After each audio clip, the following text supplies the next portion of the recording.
नमस्कार and welcome to Bharat affairs. Recently आपने देखा होगा कि चाइना ताइवान के अगेंस्ट में मिलिट्री ड्रिल कंडक्ट किस तरीके से कर रहा है और आपको बता दें कि 2 दिन के मिलिट्री ड्रिल्स में ये कंप्लीट हो चुका है और चाइना ने रिसेंटली यहाँ पर एक सिम्युलेटेड एक वीडियोस किस तरीके से चाइना ताइवान के ऊपर अटैक करेगा इसको लेकर एक वीडियो रिलीज की है। हम चाहते हैं पहले वो वीडियो क्लिप आप देखें।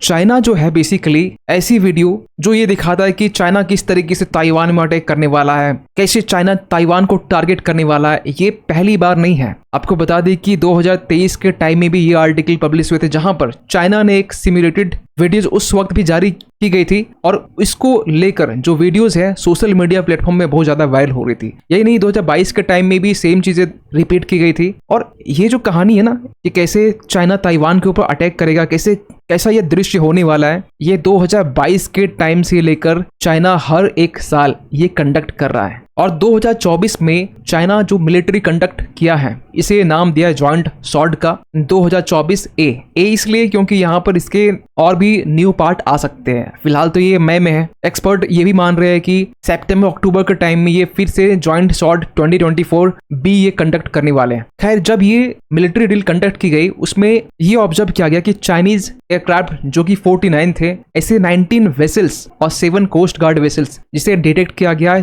ताइवान की तरफ से। ये लास्ट 24 आवर्स की हम बात कर रहे हैं जब ये मिलिट्री ड्रिल खत्म हो रही थी उस वक्त। इसके अलावा यहाँ पर 35 एयरक्राफ्ट जो कि मीडियन लाइन से क्रॉस करते हुए देखी गई है और वो आइलैंड का जो एयर डिफेंस आइडेंटिफिकेशन जोन है वहां भी 35 एयरक्राफ्ट को देखा गया है। यही नहीं, इसके अलावा हम बात करें तो चाइनीज एयरक्राफ्ट जिसमें Su-30 fighters, nuclear capable H-6 bombers ये भी इंक्लूड थे इस मिलिट्री ड्रिल में, जो कि बिगेस्ट मिलिट्री ड्रिल कही जा रही है चाइना की तरफ से।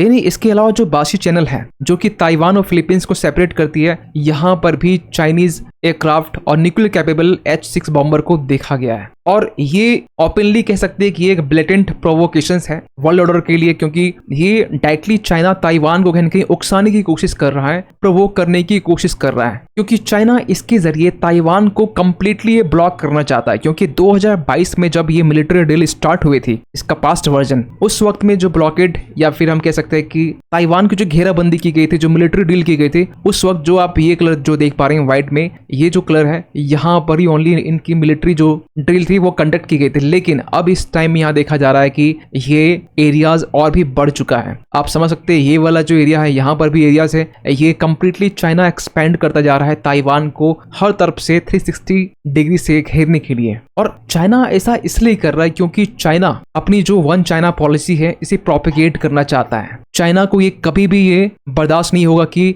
वन चाइना पॉलिसी के अगेंस्ट में वेस्टर्न कंट्रीज, यूएसए, तमाम जो यूरोपियन कंट्री है और वो अगेंस्ट में जाए। और जब ये मिलिट्री ड्रिल कंडक्ट की गई थी उस वक्त में एक मार्शल म्यूजिक, जो मिलिट्री जो पर्सनल होते हैं उनके लिए एक म्यूजिक भी चलाई गई थी। आपको बताना चाहते हैं वो जो म्यूजिक था उसमें 6 ऐसे वर्ड थे, 6 वर्ड का एक राइम था, उस वीडियो में बेसिकली रिपीट किया गया। और वो जो 6 वर्ड था उसमें था एडवांस, मतलब कि चाइना ये कहना चाह रहा है कि आगे बढ़ो, सराउंड मींस ताइवान को घेरो, लॉकडाउन करो, उसके बाद में अटैक करो, डिस्ट्रॉय करो और फिर कट ऑफ कर दो। ये 6 वर्ड के साथ में एक मार्शल म्यूजिक चाइना प्ले करते हुए यहाँ पर एक वीडियो रिलीज करता है। ये कंप्लीटली एक ब्लेटेंट प्रोवोकेशंस है जो चाइना ताइवान को इसके जरिए उकसाने की कोशिश कर रहा है, पीस और सिक्योरिटी कॉम्प्रोमाइज करने की कोशिश कर रहा है ताइवान के लिए। और इसको लेकर ताइवान ने भी ये कहा है कि हम लोग अपनी छोटी आइलैंड जो कंट्री है इसे डिफेंड करेंगे, इसके फ्रीडम को डिफेंड करेंगे, क्योंकि ताइवान एक डेमोक्रेटिक कंट्री है। और ताइवान के करेंटली जो इलेक्टेड प्रेसिडेंट हैं लाई चिंग ते, इन्होंने यहाँ पर ये कहा है कि हम लोग अपनी डेमोक्रेसी और फ्रीडम की जो वैल्यूज है इसे डिफेंड करना जानते हैं और डिफेंड करेंगे भी। यही नहीं, यहाँ पर इन्होंने ये भी कहा कि हम लोग किसी तरह का कॉन्फ्लिक्ट चाहते नहीं है चाइना के साथ में, लेकिन अगर चाइना प्रोवोक करता है तो यहाँ पर कहा गया but we will not shy away from one, we have the capacity, determination and confidence to safeguard our national security. ये साफ साफ ताइवान के प्रेसिडेंट लाई चिंग ते की तरफ से कहा गया। लेकिन थोड़ा मामला हम पहले देखें कि 2022 के टाइम में एक्चुअली हुआ क्या कि ये चाइना के जो मिलिट्री ड्रिल है ये 2022 से 24 तक ये देखा जा रहा है। देखिए इसके पीछे रीजन है यूएस रिप्रेजेंटेटिव नैन्सी पेलोसी का, जो कि यूएस हाउस स्पीकर है। ये 2022 के टाइम में ये विजिट किए थे कहाँ, ताइवान। ताइवान विजिट करना मीन्स आप ताइवान को रिकग्नाइज कर रहे हैं, लेकिन यूएसए की स्टेटस फिलहाल ये है कि यूएस ताइवान को चाइना का पार्ट मानता है, means US one China policy को मानता है। इसके बावजूद यहाँ पर नैन्सी पेलोसी का ताइवान विजिट करना ये चाइना को बर्दाश्त नहीं हुआ कि एक तरफ यूएस वन चाइना पॉलिसी को मानता है, लेकिन ग्राउंड लेवल में ये चीजें अलग है, क्योंकि 1977 में पहली बार ऐसा देखा गया था, लास्ट टाइम कह सकते हैं, जब न्यूट गिंगरिच वो विजिट किए थे ताइवान, और उस वक्त भी चाइना ने वार्न किया था। और 1979 के टाइम में अराउंड ये डेट था जब यूएसए ने साफ साफ कह दिया कि हम लोग भी वन चाइना पॉलिसी को मानते हैं। और जब यहाँ नैन्सी पेलोसी जब विजिट करती है ताइवान तो उसके अगेंस्ट में ग्लोबल टाइम्स ये लिखता है उस समय कि अगर नैन्सी पेलोसी के जो फाइटर जेट जो प्लेन है अगर वो चाइना की टेरिटरी मीन्स ताइवान की बात कर रहे हैं अगर ऊपर में दिखाई देते हैं तो हम उसे शूट डाउन कर देंगे। ऐसी ऐसी बातें बोली गई, वार्निंग दी गई, इंटरसेप्ट कर लेंगे, इलेक्ट्रॉनिकली इंटरफेयर करने की कोशिश की जाए, ऐसी बातें बोली गई। और यहाँ पर यह भी कहा गया कि we have a way to raise the risk of Pelosi's performance through the visit, greatly increase the cost of her performance and boost the price she has to pay. ऐसी ऐसी लैंग्वेज ग्लोबल टाइम्स यूज करता है। और आपको बता दें कि global times China का सरकारी अखबार है, इनका व्यूज मीन्स चाइना की सरकार का व्यूज होता है। खैर सबसे बड़ा तो क्वेश्चन मार्क ये निकल के आता है कि चाइना और ताइवान के बीच में, चाइना